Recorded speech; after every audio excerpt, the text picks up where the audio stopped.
Génération Momuro, je vous souhaite la bienvenue en ces lieux. Vous êtes ici au Pôle Molière, dans la salle Lumière. Un équipement moderne, construit par une majorité et un maire du Vert-Gauche. C'est un centre qui est ouvert depuis 2014. Le Muro, c'est la ville de la fusée Ariane. Et c'est une ville de mixité où des citoyens français et des exilés intégrés vivent en harmonie par la force du travail et le respect des règles de la République. Il y a un an, presque jour pour jour, puisque c'était précisément le 3 mai 2018, Génération Les Mureaux avait alors invité le professeur Afès Pira, le monsieur santé de Benoît Hamon. Et nous avions parlé à l'époque de maladies chroniques, cancer, diabète, Alzheimer et leur cause. Et depuis la création de notre mouvement, qui s'appelait au début le M1717, c'est le mouvement du 1er juillet 2017, partout en France et partout dans les Yvelines, affichage, boitage, tractage, manifestations publiques, débats publics. Génération n'a pas attendu la campagne des Européennes pour aller vers les citoyens. Génération et Benoît Hamon défendent leurs idées de longue date. Beaucoup d'entre vous le savent. Il y a quelques jours encore à Trappes, chez Ali Rabey et Sandrine Kangamba, Benoît Hamon est venu en personne avec le coordinateur national Guillaume Balas lancer la campagne dans les Yvelines, un département qui lui est cher. Génération Pointe-Est dans les Yvelines, c'est un binôme de coordination départementale, Gaël Kergutuil et Marie-Noël Bar, et un trésorier départemental, Pierre Badévan. Ce sont aussi des élus, ce sont des adhérents, des sympathisants, des comités locaux dans presque chaque ville. Donc n'hésitez pas pour ceux qui veulent adhérer et revigorer les comités à nous rejoindre. Vous donc sommes aussi les bienvenus au passage pour reconstruire la gauche. Chers amis, quand on est de gauche, on est d'abord humaniste. Et quand on est écologiste, on est d'abord de gauche. L'écologie et le libéralisme ne vont pas ensemble. On ne peut donc pas se contenter de la médiocrité d'un ni de gauche ni de droite. Génération a aussi été l'un des mouvements à avoir eu le courage de défendre les exilés et plaider pour une juste politique d'immigration contre la loi Asile-Immigration. Vous avez vu nos affiches à l'époque, nos tracts, les déclarations publiques de nos leaders en tête desquels Benoît Hamon, notamment contre le refus de laisser accoster l'Aquarius. Les Mureaux, c'est vraiment la France en miniature. La France, pas telle que certains voudraient qu'elle soit. La France telle qu'elle est. Belle, grande, car riche de sa diversité. Ici au Mureaux, la loi Asile-Immigration, la loi Travail XXL Macron, l'abandon du plan banlieue, la fermeture des services dans les hôpitaux publics, comme dans notre hôpital Chim Mélan des Mureaux, nous connaissons et nous ne l'acceptons pas. Une juste politique d'immigration, c'est dire la vérité sur les exilés. Sont-ils réellement néfastes ou bénéfiques pour l'économie française ou européenne? Entre les devoirs d'humanité et ce fantasme du grand remplacement, quelles sont les propositions des générations? Nous essayerons d'y répondre. Et la santé, encore la santé pour tous, un lien très étroit avec l'écologie. Comment? Mais comment peut-on être en bonne santé dans une planète polluée? Pour nous, chez Génération, nous pensons que le fait d'investir dans le New Deal vert va nous permettre en même temps d'investir dans la bonne santé de tous et de contrer l'immigration climatique et écologique. Quelles sont nos propositions? Avec le manifeste des générations pour l'écologie du monde qui vient, entrons dans le cycle des 30 vertueuses. Je souhaite remercier sincèrement le groupe, l'équipe de Force ouvrière de l'hôpital intercommunal Mélan-le-Muro, avec qui nous avons eu un échange très constructif, et remercier le secrétaire Franck Virginie pour cet échange très enrichissant. Car la santé est notre capital le plus précieux. Sans elle, rien n'est possible. Comment peut-on alors justifier la fermeture des hôpitaux publics de proximité? La fermeture des urgences et de certains services dans nos hôpitaux? Nos invités tenteront de nous éclairer. Nous avons la chance d'accueillir ce soir Madame Françoise Sibillon, qui est d'abord médecin, actuellement membre du conseil d'administration du Reporters sans frontières. Elle est ancienne présidente de Médecins du Monde et à ce titre, vous imaginez bien, a arpenté le monde. Elle connaît l'être humain dans la difficulté et par des retours d'expérience va nous éclairer. Elle a mené des actions en faveur des exilés en France et dans le monde entier. C'est une combattante des droits de l'homme. C'est vraiment pour nous, chez Génération, un atout majeur. Elle est candidate en haut des listes du printemps européen du mouvement Génération, liste menée par Benoît Hamon. Je vous prie de l'accueillir au bureau.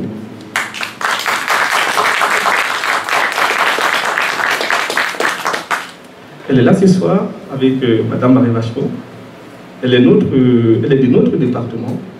C'est la candidate yvelinoise sur la liste Génération des Européennes. Merci de l'encourager.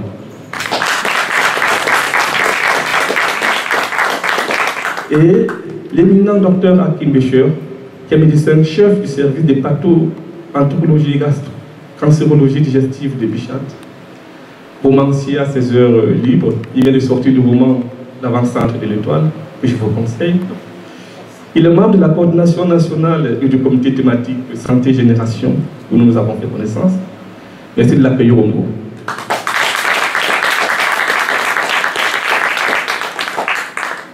Après les interventions, nous essayerons de faire un échange suffisamment interactif pour qu'un maximum de questions soient posées. Chers amis de toutes les générations, de toutes origines, féministes, humanistes, social, écologiste. Merci pour votre présence à cet exercice d'intelligence collective. La liste Génération des Européennes porte des combats ambitieux pour l'avenir de l'Europe, pour l'avenir pour vous. C'est vraiment aujourd'hui que se joue demain.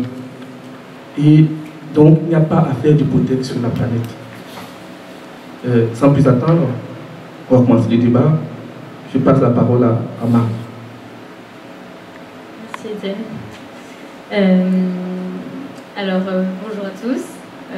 Marie Vachereau. J'ai 25 ans. Et donc, pour compléter un peu ce que disait Étienne, moi je suis dans une phase de reprise de mes études. Donc, je suis en train de préparer les dossiers d'inscription pour entrer dans un master de sociologie l'année prochaine. Moi, donc, ce qui m'a mené vers Génération, ce qui m'a donné envie de m'investir, de militer, c'est mes convictions principalement écologiques et féministes.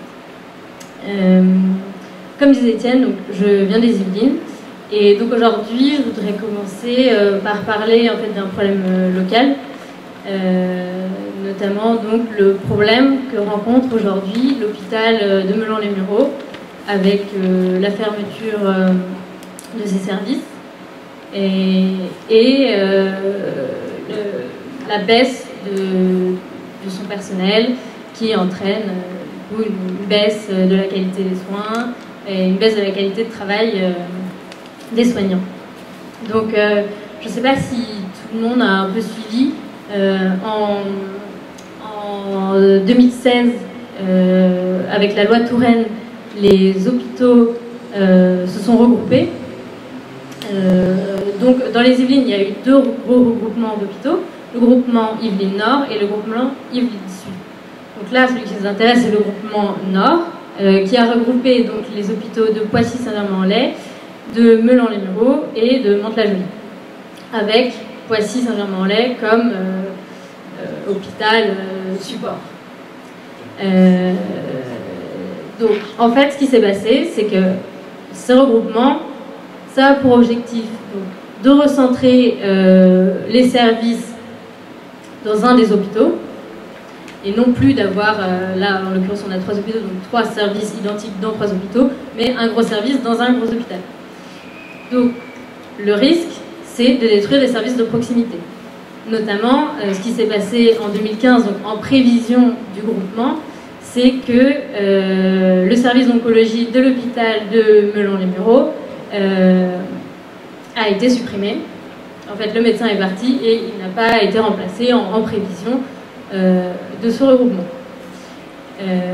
Ce qui fait donc qu'aujourd'hui, il n'y a plus de service d'oncologie à Melun-les-Mureaux et que les gens doivent aller à Mantes-la-Jolie. Il y a aussi un autre service qui a failli être supprimé, et pas des moindres, c'était le service de réanimation. Le service de réanimation dont dépendait la survie de tous les autres services de l'hôpital. Heureusement, il y a eu une manifestation massive de tout le personnel soignant et des gens du coin, et le service de réanimation a pu être sauvé. Mais aujourd'hui, le problème, c'est que le risque est que l'hôpital de Melun-les-Mureaux devienne uniquement un mouroir et qu'il n'y ait plus aucun service de proximité pour tout ce qui est maternité, urgence, ce qui risque en plus de dégrader les urgences de Poissy et de Mantes-la-Jolie, puisque les 25 000 personnes qui viennent par an aux urgences de Melun-les-Mureaux vont devoir être accueillies par les 2 autres hôpitaux, qui n'ont pas les infrastructures pour supporter 25 000 personnes supplémentaires. Donc on est sur un réel problème de prise en charge des patients et de qualité de travail du personnel soignant, puisque aujourd'hui, par exemple, à Melun-les-Mureaux, on n'a plus qu'une infirmière pour 30 patients. On a du personnel qui part en burn-out, qui part en arrêt maladie prolongé. Aujourd'hui, dans le secteur, on a 22% d'arrêt maladie. D'ailleurs, Génération se bat pour faire reconnaître le burn-out comme une maladie professionnelle, ce qui permettrait en fait de faire de la prévention et de pouvoir aider ces gens-là avant que n'arrive le burn-out et qu'on se retrouve avec des personnes complètement incapables de travailler et qui doivent laisser... surtout quand on parle de personnel soignant, c'est des gens qui sont quand même très impliqués par ce qu'ils font, qui ont une réelle utilité sociale, qui aiment ce qu'ils font et qui se retrouvent incapables d'exercer leur métier. Donc nous, on se bat pour ça à Génération. On a aussi un autre problème, c'est qu'on crée des hôpitaux de jour. Donc on supprime des lits et donc on supprime des postes à l'hôpital de Melun-les-Mureaux. Donc on a une moins bonne prise en charge des patients. Nous, ce qu'on aimerait à Génération, c'est que les patients puissent être présents en fait dans les instances de concertation de l'hôpital. Parce qu'en fait, eux peuvent vraiment donner une expertise sur qu'est-ce qu'être patient à l'hôpital et en fait informer sur ce qu'il faudrait faire pour améliorer les conditions d'accueil des gens à l'hôpital. Donc voilà, ça c'est aussi quelque chose sur lequel on se bat pour donner la parole en fait aux patients et ne plus seulement voir l'hôpital comme une entreprise en fait, parce que le problème aujourd'hui c'est que l'hôpital est géré comme une entreprise, donc elle a des objectifs financiers. On a une espèce de course à l'activité et alors qu'en fait ça devrait être l'inverse, puisque l'hôpital devrait avoir une unité sociale et non pas être une instance pour faire du bénéfice. Voilà, c'est ça. Donc on aimerait remettre en fait le patient au cœur de tout ça et les soignants pour que le patient puisse avoir son mot à dire sur la façon dont il est pris en charge et pour après améliorer en fait cette prise en charge, Et on voudrait une réelle reconnaissance du personnel soignant, une reconnaissance de de la souffrance au travail, parce que on a des gens qui partent en burn-out, pour qui c'est très difficile de s'en remettre. Voilà. Et donc, oui, non, autre point, changer le prisme, changer le mode de financement de l'hôpital pour améliorer cette... pour qu'il n'y ait plus cette course à l'activité et modifier les modes de financement. Donc, avec 3 modes de financement, donc on aurait la tarification à l'activité, donc ce qui aujourd'hui est le cas, mais pour l'ensemble des services offerts, mais prodigués par l'hôpital. Là, il faudrait que le tout à l'activité soit uniquement pour les activités standardisées et programmées, telles que la chirurgie par exemple. Encore, on aimerait faire un prix de journée pour les soins palliatifs et la réanimation, ou encore une dotation globale au forfait pour les maladies chroniques ou complexes qui permettrait d'avoir un réel suivi des patients et non plus des suivis trop rapides ou des temps d'hospitalisation divisés par 2. Voilà. Je vais passer la parole à Hakim, pardon. Merci. Je voulais tout d'abord vous saluer, vous remercier de votre présence parce que c'est important, l'engagement, d'être présent. Il y a une élection européenne qui a été minimisée, malheureusement, j'en dirai un petit mot à la fin, mais puis dans nos débats, on en parlera. Mais c'est un tort majeur. Il faut que nous reprenions, nous, citoyens, les choses en main, parce qu'on en discutait tout à l'heure avec quelques collègues en fait, de l'hôpital, justement, dont tu viens de parler. Qu'est-ce qu'on peut faire vis-à-vis de cette calamité qui nous tombe dessus, et donc l'engagement, la mobilisation, voter, ne serait-ce que cela, aux élections, c'est très important. Et moi, ce que je voulais aujourd'hui vous dire, au sujet de l'hôpital notamment, mais pas que, la santé de façon générale, Marie en a dit une bonne partie, je ne reprendrai pas ce qu'elle a dit, et elle a cité évidemment l'hôpital local, mais moi qui travaille dans un grand hôpital parisien, en l'occurrence Bichat, eh bien c'est exactement la même situation, avec quelques spécificités évidemment. Je dirais un petit mot sur cette notion d'hôpital de proximité que Marie également a évoquée, que la proximité c'est un beau mot, sauf que le propre de ce gouvernement manifestement c'est de transformer des mots positifs, enfin en tout cas dans notre esprit, la réforme, le progrès, la proximité, en exactement le contraire. Et je vais essayer de vous dire pourquoi, enfin vous le savez, mais on va en parler. La situation actuelle est la suivante.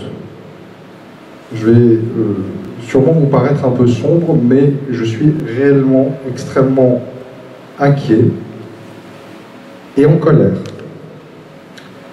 Parce qu'en fait, il y a vraiment un grand malaise actuellement. L'hôpital public, qui est quand même, sans faire d'hospitalocentrisme, comme on dit, c'est quand même le service public de la santé. C'est le recours de ceux qui ne peuvent pas faire autrement que d'aller à l'hôpital. Parce que c'est le service public par excellence. Est étranglé par des restrictions budgétaires, mais depuis, ça ne date pas d'hier, ou même d'avant-hier, mais les choses s'aggravent. Les soignants, tu l'as rappelé aussi Marie, sont en souffrance avec les statistiques des burn-out qui augmentent de façon régulière, jusqu'à des tragédies. On en entend parler de temps en temps, des infirmières qui se suicident, des médecins qui se défenestrent, enfin bref. Et tout cela est dû, bien entendu, aux conditions de travail qui se dégradent. Un deuxième point qui rentre en ligne de compte, ce sont les rémunérations honteusement insuffisantes dans le service public hospitalier.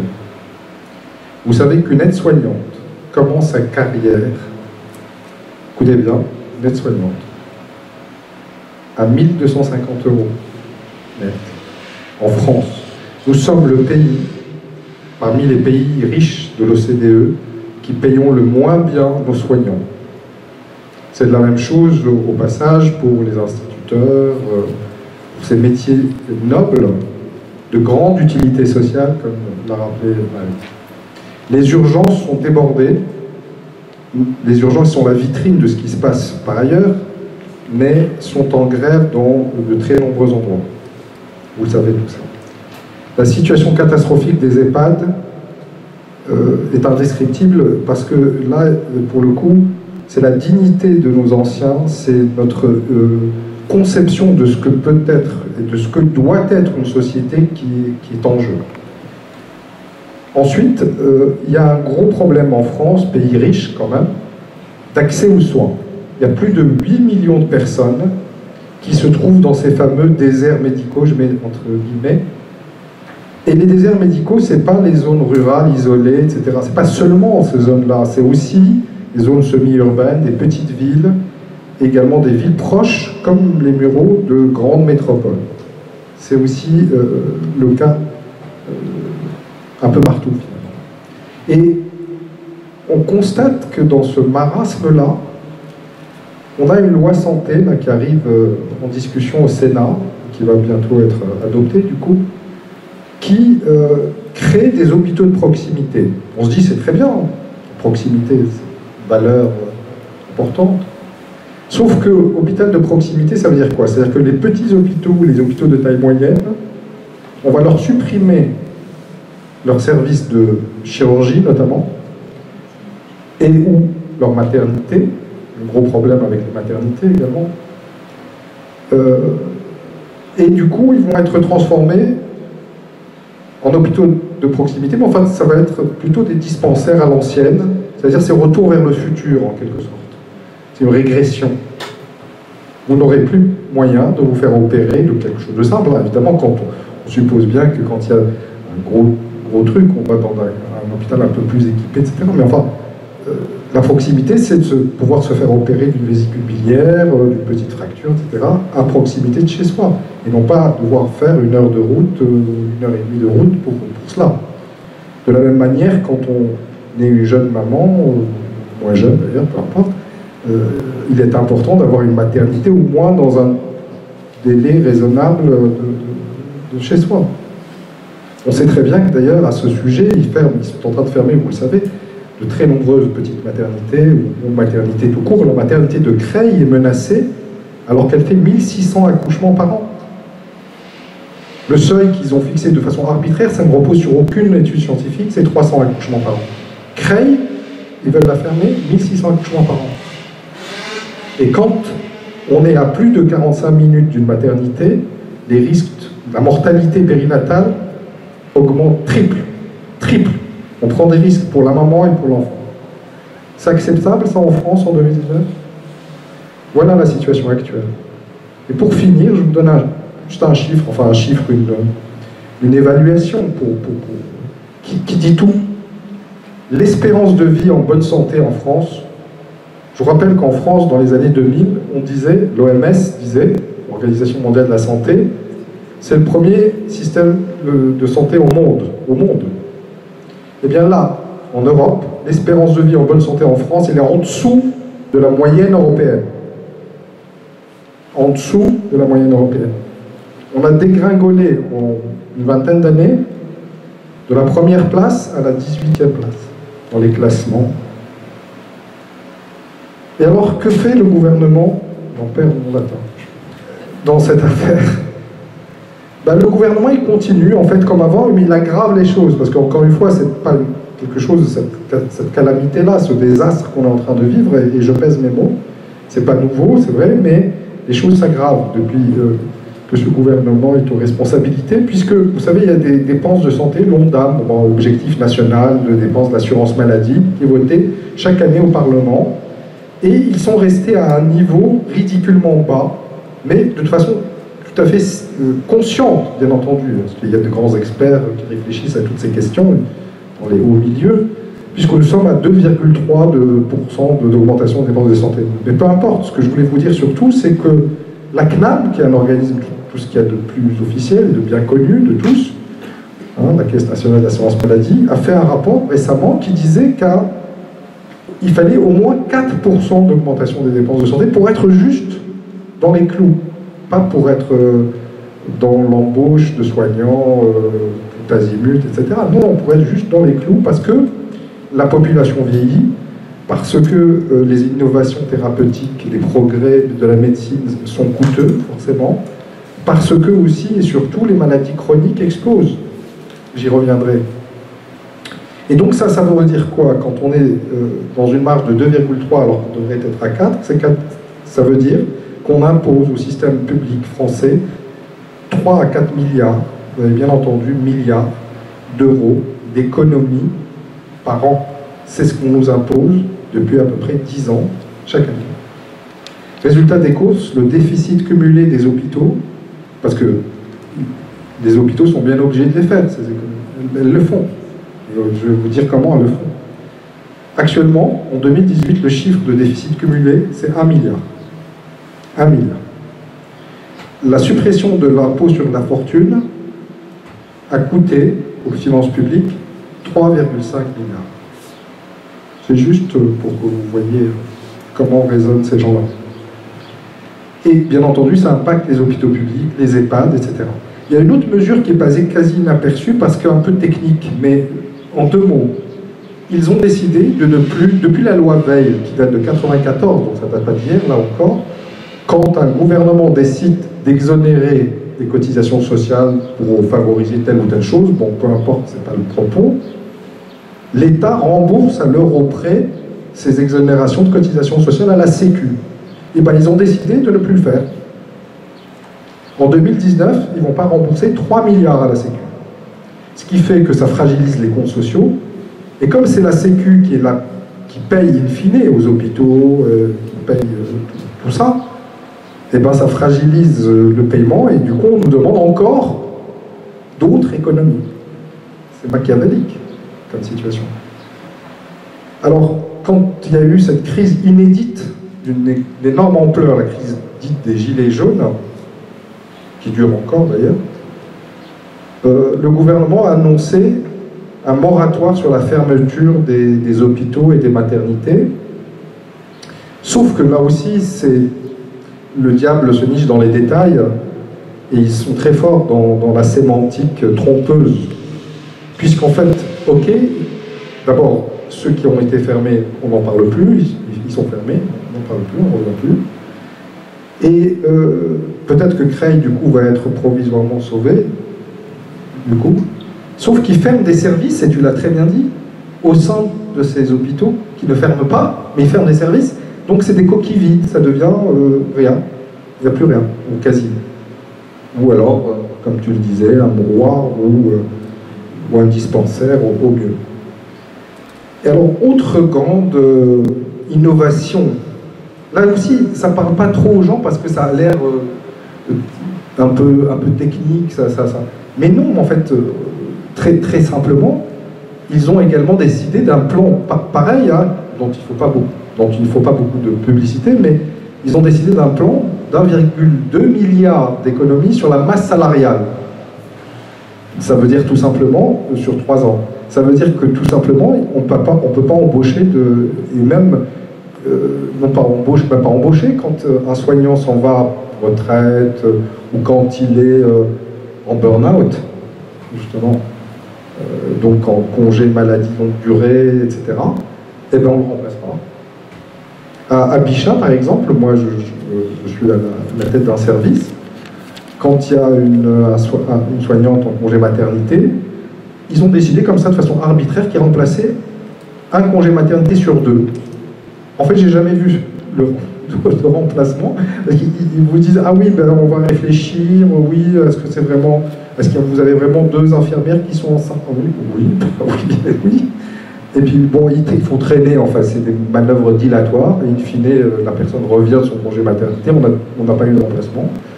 Donc en fait c'est ce qu'ils font, mais comme c'est écrit, ils font un plan d'économie d'1,2 milliard, il faut bien qu'ils les trouvent. Enfin qu'ils nous les fassent subir plus exactement. Voilà, Et donc, que proposons-nous? Parce que, bon, la situation continue comme ça, il y a d'autres exemples, hein, je vous en ai pris que quelques-uns, malheureusement que quelques-uns, parce qu'il y en a d'autres. Juste avant de dire que pouvons-nous faire, c'est le plus important aujourd'hui, c'est une question, là, pour le coup, je n'ai pas de réponse affirmée, hein, mais c'est quand même une question qui me trotte dans la tête et qui nous trotte tous dans la tête quand j'en discute avec des collègues, ici, à Paris, partout. J'étais il y a quelques mois dans le Limousin, où on a fait une réunion publique où c'était sur le sujet hôpital à Saint-Junien, précisément, une petite ville à côté d'Angoulême et de Limoges.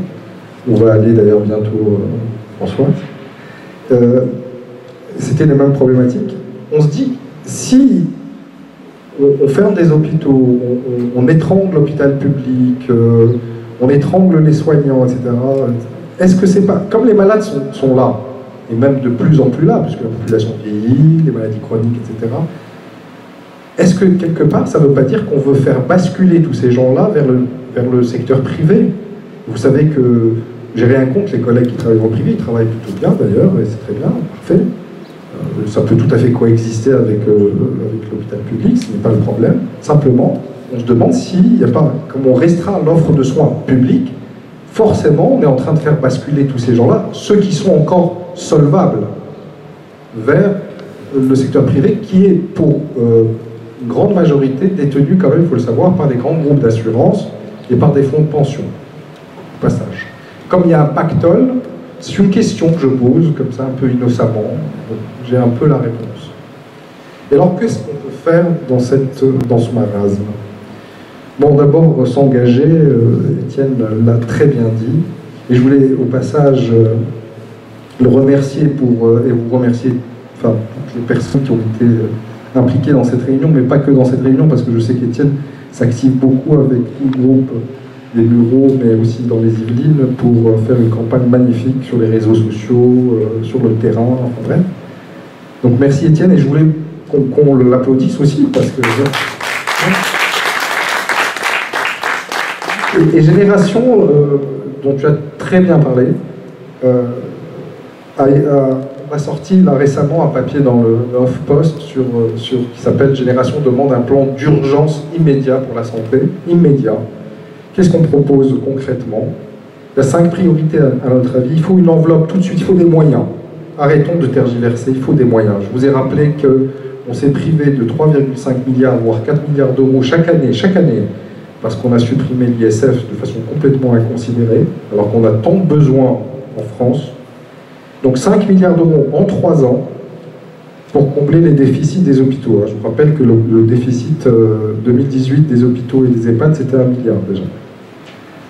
Ensuite, tu l'as dit, et je ne veux pas insister, mais peut-être que dans les débats ça viendra, il faut modifier le financement de l'hôpital avec cette histoire de tout T2A, tarification à l'activité, où c'est une véritable course à la rentabilité. C'est complètement aberrant, c'est pas notre mission, nous soignants, d'aller courir après les actes, etc. C'est affolant, c'est la compétition de tous contre tous, enfin c'est n'importe quoi, ça n'a aucun sens. Ensuite, il faut, et ça c'est un impératif, vraiment, moi quand je discute avec les soignants, mais j'y inclus même les médecins, revaloriser les salaires des soignants. Il y a un manque d'attractivité à l'hôpital parce qu'il y a quelques postes quand même qui continuent à se créer, sauf que plus personne ne veut venir. Enfin, il y avait une expression des infirmières dans les années 90, je crois, c'était quand elles protestaient justement, entre autres pour leur salaire, qui n'ont pas beaucoup augmenté depuis, ni bonne, ni conne, ni nonne. C'est vrai, on peut avoir un dévouement extraordinaire, parce que c'est un métier extraordinaire que de soigner les autres, mais il ne faut pas exagérer, je veux dire, c'est terrible, le niveau de rémunération est indécent. Ensuite, pour améliorer l'accès aux soins, nous avons une proposition qui date de la campagne des présidentielles, mais qui me paraît hyper importante. Je ne crois pas que la coercition soit un bon moyen d'action, mais ça peut se réfléchir néanmoins. Mais néanmoins, tout ce qu'on a proposé, et j'ai eu le plaisir de constater, il y a eu dernièrement dans le journal du dimanche 4 ou 5 pages sur cette question des déserts médicaux, que quelques départements, par exemple le département de l'Aveyron. Moi, ça m'a fait d'autant plus plaisir que j'ai fait mes études à Toulouse, donc dans le sud-ouest, avait mis en place les dispositions que nous proposions. Enfin, je ne sais pas si ils se sont inspirés de ces propositions-là, mais en tout cas, ce que nous proposons, c'est une mission nationale d'accès aux soins. Ça veut dire quoi? Ça veut dire mettre le paquet pour inciter les professionnels de santé, médecins ou autres, kinés, infirmières, etc. Et cette mission nationale d'accès aux soins, elle ne s'occuperait pas que du médecin ou du professionnel de santé, elle s'occuperait aussi de tout l'environnement. L'environnement, c'est quoi? C'est le conjoint, c'est le logement, c'est le transport, c'est la prise en charge des enfants, enfin, tout le côté prise en charge globale pour que les professionnels puissent s'installer quelque part. Parce qu'il y en a beaucoup qui voudraient s'installer quelque part, sauf que vous avez vu également, pareil avec ce gouvernement, les petites gares qui ferment. C'est un drame, parce que si vous ne pouvez pas vous déplacer d'un endroit à l'autre, comment voulez-vous vous installer? Moi j'étais en Auvergne il n'y a pas longtemps, il y a des gares qui ferment les unes après les autres. Et c'est pareil un peu partout en France. Donc tout ça est lié. Donc nous, ce qu'on propose, c'est de mettre le paquet là-dessus, et c'est très important de le faire. C'est comme ça et en Aveyron, ils l'ont fait avec de très bons résultats. Comme quoi, ce n'est pas une vue de l'esprit, ça a été réalisé et ça peut se faire. Enfin, je finis sur ça. Il y a aussi la question du tiers payant généralisé qui avait été une des rares bonnes choses qui avait été faite par le gouvernement précédent, qui dispensait de l'avance de frais. La plupart, puisqu'on est en pleine campagne européenne, la plupart des pays européens appliquent le tiers payant généralisé. Le tiers payant généralisé. À peine arrivé aux responsabilités, ce gouvernement l'a suspendu. Parce que beaucoup de médecins libéraux râlaient du fait de contraintes administratives ou autres, etc. Mais enfin, ça, on peut accompagner, comme on a accompagné les pharmaciens, donc quand vous allez à votre pharmacie, vous pouvez avoir une dispense de frais, d'avance de frais. Et enfin, et ça, je pense que Françoise en parlera sans doute, et sans doute beaucoup mieux que moi, je pense qu'il faut jouer sur la santé environnementale. Il y a quand même un problème. On ne peut pas continuer à utiliser dans notre pays des pesticides, des perturbateurs endocriniens. C'est une notion qu'avait introduite Benoît Hamon, c'était le seul, un des rares en tout cas, à en parler lors de la dernière campagne présidentielle, alors qu'on sait que ces produits sont extrêmement dangereux pour la santé, qui provoquent sans doute des maladies chroniques, des cancers, etc. Ne serait-ce que par un principe qui est inscrit dans notre Constitution, le principe de précaution, on devrait interdire immédiatement ce genre de produits délétères pour notre santé. Enfin, moi je voulais finir par un mot pour dire pourquoi est-ce que la santé, on y attache autant d'importance?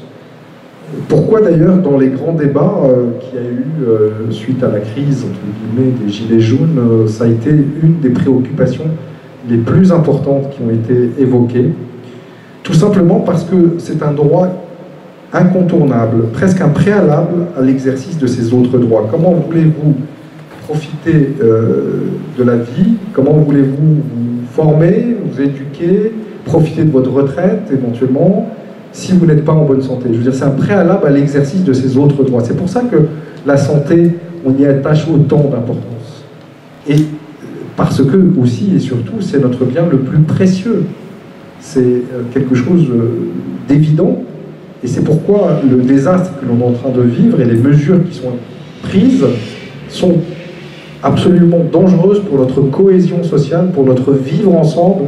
Tu as parlé en introduction de ce qu'était cette vie, de France en miniature. Et vivre ensemble, ça suppose que les gens puissent se soigner, quel que soit leur niveau d'éducation, quel que soit leur milieu social, parce que sinon il n'y a plus de cohésion sociale. À ce moment-là, il y a une santé à deux vitesses, il y en a ceux qui peuvent y accéder et d'autres qui ne pourront plus y accéder. Et c'est pourquoi Génération a toujours été, je dirais, extrêmement en pointe sur ces questions. Et c'est pour ça que vraiment,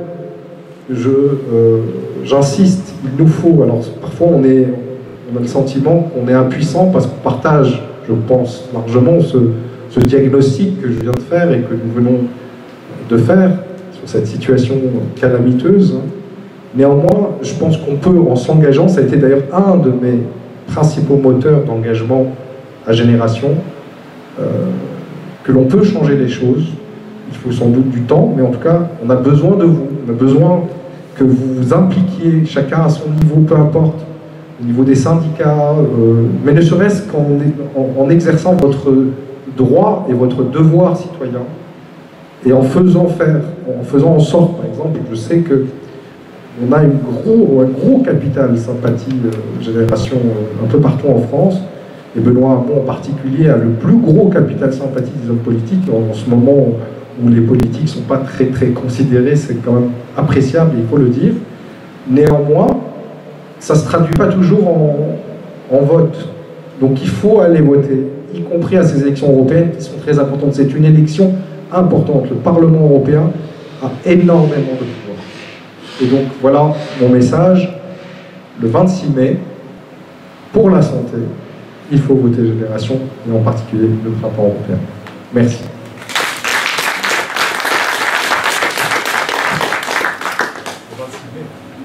Bien, bonsoir à toutes et à tous. On n'est pas très nombreux, mais c'est très bien. Moi, je suis ravie d'être là. Merci beaucoup à Étienne et à tous ceux qui ont organisé. On sait que c'est compliqué d'organiser un vendredi soir. On a envie de se reposer après le travail et commencer un week-end tranquille. Donc, merci beaucoup d'être là. C'est un grand honneur pour nous d'être là. On est venu facilement. Donc, et on retrouve Marie, qu'on s'est déjà vu. Hein, on est préparé voilà, à ces élections européennes. Donc, bon.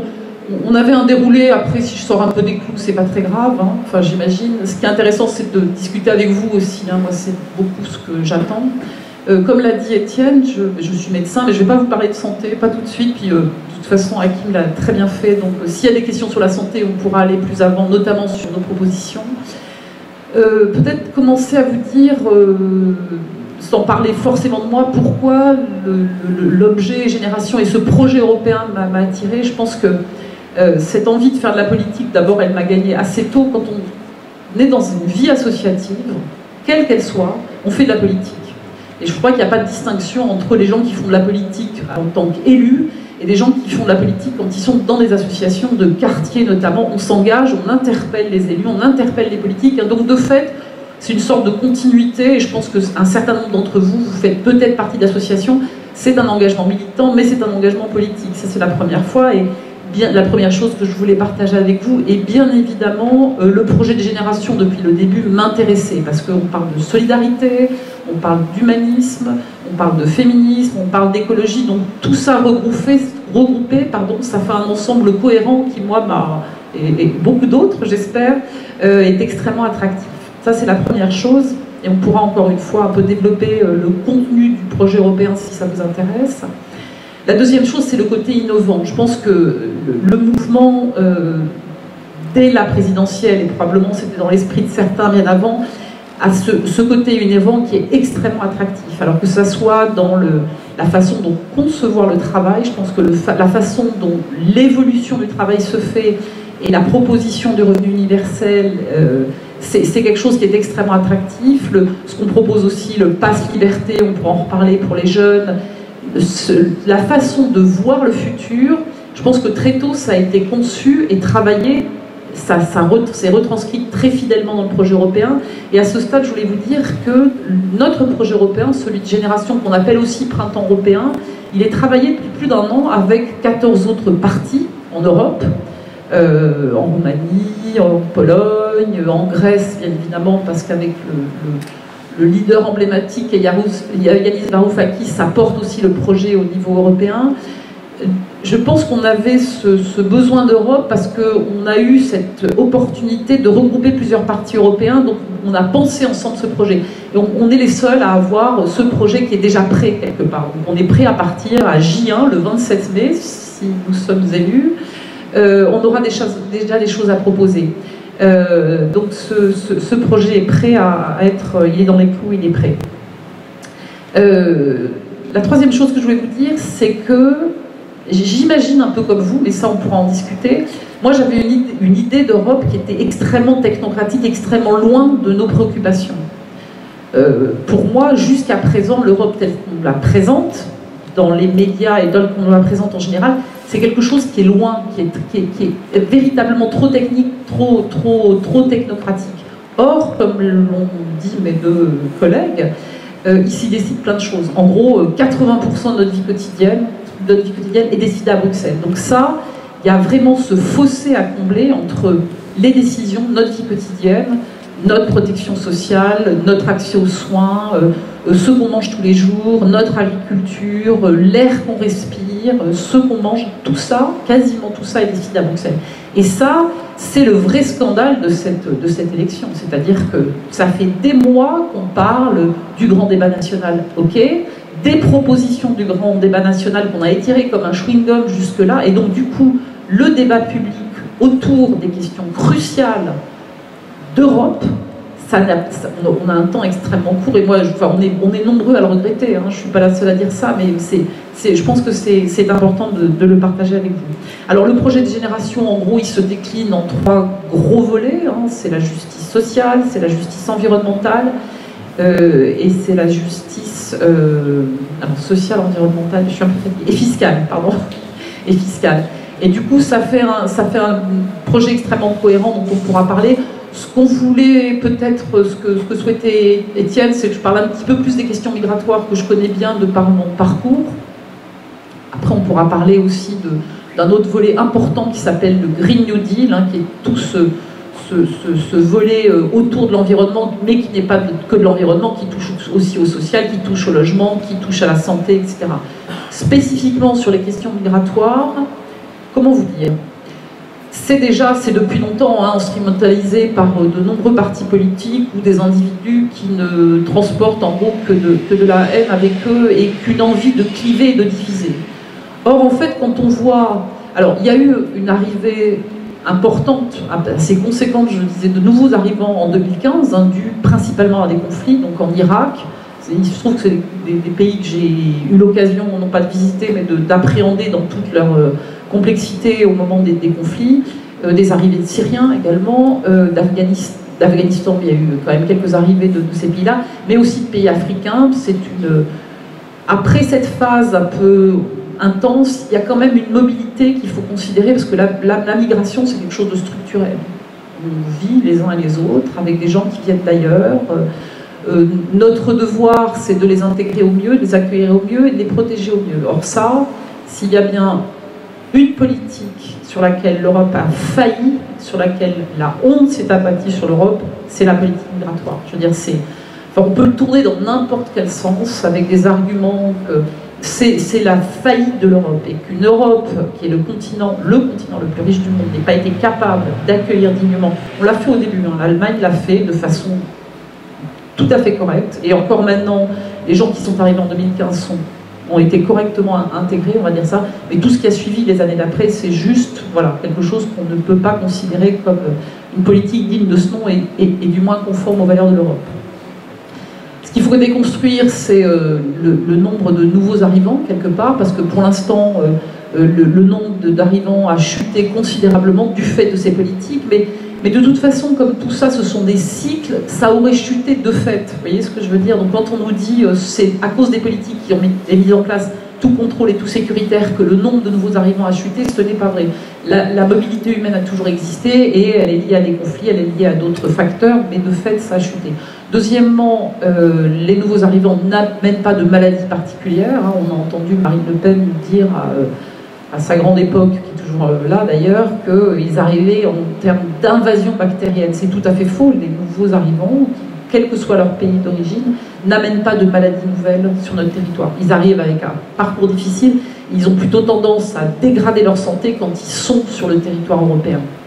Ils ne coûtent pas à la puissance publique non plus, ils contribuent autant qu'ils coûtent, donc en fait on est dans un solde tout à fait égal à zéro, donc ça aussi c'est quelque chose qu'il faut déconstruire. Voilà, toutes ces fausses idées, il faut les déconstruire pour arriver à quelque chose d'apaisé par rapport aux nouveaux arrivants. Et je pense qu'ici, dans l'environnement, vous avez peut-être aussi des choses à dire sur la façon dont sont accueillis les migrants ici, arrivant au bureau ou ailleurs. Je ne sais pas, je serais vraiment curieuse de vous écouter. Voilà. Après, on pourra parler de la campagne, de la façon dont ça se passe. Je pense que le contexte social tel que tu l'as rappelé des Gilets jaunes fait qu'on a envie les uns et les autres de plus de pouvoir qui soit donné à des citoyens. Plus de démocratie participative, et c'est bien un des engagements de génération. Un des engagements s'appelle le lobby citoyen, je vais insister un peu là-dessus. Le lobby citoyen, c'est comment on va configurer un mécanisme, quelque part, qui sera composé au tiers de citoyens, tirés au sort mais volontaires, au tiers de syndicats, parce que les corps intermédiaires ont été beaucoup oubliés du pouvoir actuel, et un tiers de représentants d'ONG. Donc, ils pourront interroger le Parlement européen. Alors hier, on nous a posé la question, on était en réunion publique dans le 13e, quelles vont être les prérogatives de ce lobby citoyen. En tout cas, il y aura des prérogatives de regard sur les décisions prises et d'aller-retour avec nos représentants, qui seront des parlementaires. Donc c'est vraiment un mécanisme qui est un peu équivalent à ce qu'on trouve quand on parlait des usagers, précisément. Moi, j'ai été, il y a longtemps, dans des associations de lutte contre le sida, et c'était vraiment le début du fait que les usagers des systèmes de soins avaient envie de connaître les traitements qu'on allait leur donner, la façon dont on allait les soigner, etc., etc. Donc comment on implique les usagers dans les soins, dans le système de soins, c'est un peu la même chose qu'on considère en fait entre le lobby citoyen et l'interaction avec le Parlement européen. Voilà, je crois que je vais m'arrêter là parce que ça sera intéressant de vous écouter un petit peu sur voilà, votre perception peut-être de la campagne aussi, de comment l'Europe est présentée aujourd'hui alors qu'on est à une semaine des élections. Et puis toutes les questions sont évidemment les bienvenues. Voilà, merci.